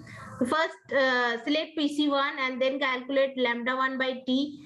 If lambda 1 by t is more than 85 to 90%, a pre-decided cutoff, that is what we have taken as a pre-decided cutoff, we stop the process. Else we select pc2 and then calculate lambda 1 plus lambda 2 by t. Okay, we call lambda 1 plus lambda 2 by t the cumulative variance explained. We repeat the process until the cumulative variance explained is more than 85 to 90%, the pre-decided cutoff. Okay. When I cite some examples, then you can understand. Okay.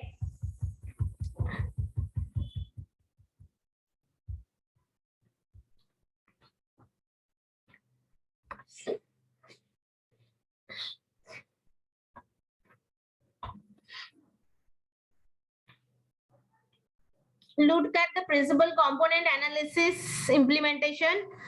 We will use a sample data set on health insurance claims. Okay.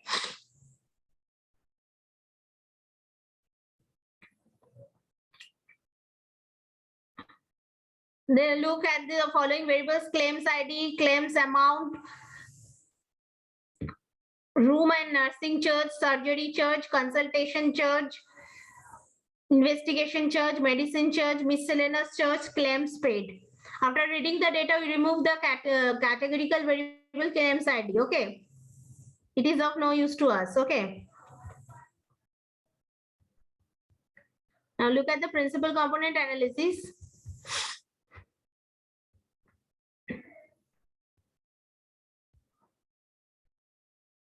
Look at the cumulative variance part. Okay.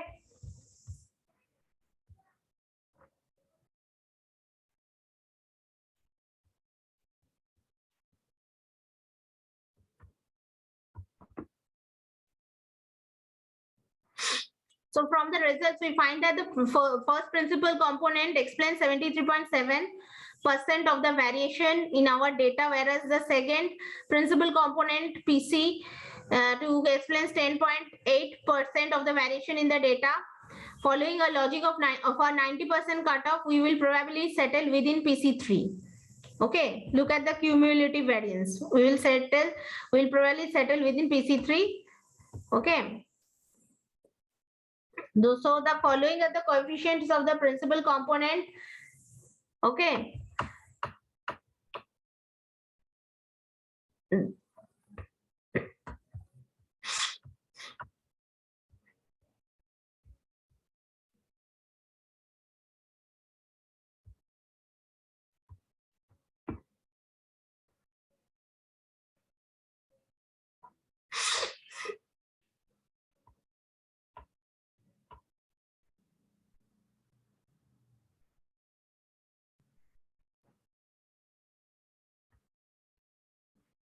Okay, so when I cite the examples, then you can better understand. Okay, now we cannot understand in detail.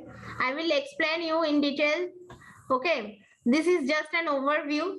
When I cite examples on principal component analysis, then you can better understand.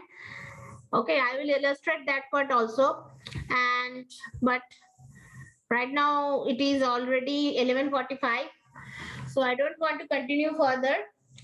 I will discuss the explanation part of component analysis and also I also cite a few examples on clustering and factor analysis. Okay, that is dimension reduction technique in the next session. So that's it for today.